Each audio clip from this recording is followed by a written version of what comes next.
இன்னொரு ஹதீஸ்ல ரசூலுல்லாஹ் சொன்னாங்க, ஒருவன் சீதேவி என்பதற்கான அடையாளம் 3 என்று சொன்னார். ஒருத்தனுக்கு 3 விஷயம் அமைஞ்சிருச்சுன்னா அவன் சீதேவி, அவன் நல்லவன், பாக்கியசாலி என்று அர்த்தம். என்ன 3 விஷயம்? முதலாவது, அவனுக்கு சாலிஹான மனைவி அமையும். சாலிஹான மனைவி அமைவது என்பது அவன் பாக்கியசாலி என்பதற்கு அர்த்தம். ரெண்டாவது சொன்னாங்க, ஒல் மஸ்கனு சாலி, சாலிஹான வீடு, ஒரு நல்ல வீடு, அந்த வீட்டுக்குள்ள போனாலே ஒரு மன நிம்மதியா இருக்கு. அப்படிப்பட்ட வீடு ஒருவருக்கு அமைவது என்பது அவர் சீதேவி என்பதற்கான அடையாளம். மூன்றாவது சொன்னாங்க, ஒல் மர்கபு சாலி, நல்ல வாகனம் ஒருவனுக்கு அமைவது.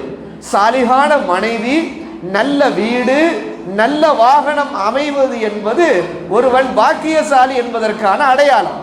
ஒருவன் மூதேவி என்பதற்கான அடையாளம் கெட்ட மனைவி அமைவது, சரியான வீடு அமையாமல் போவது, அவனுக்கு நல்ல வாகனம் அமையாமல் போவது என்று ரசூல் ஸல்லல்லாஹு அலைஹி வஸல்லம் சொன்னாங்க. அப்ப இன்னைக்கு என்ன ஆயிருச்சுன்னா, மனைவிமார்கள் சாலிஹான மனைவி கிடைப்பது என்பது, சாலிஹான வரன் கிடைப்பது என்பது ரொம்ப ரேராகி போச்சு. எல்லாருக்கும் துன்யாவுடைய ஆசை நிரம்பி போச்சு. திருமணம் முடிச்சுட்டா கணவனை போட்டு ஆட்டி படைக்கிறாங்க.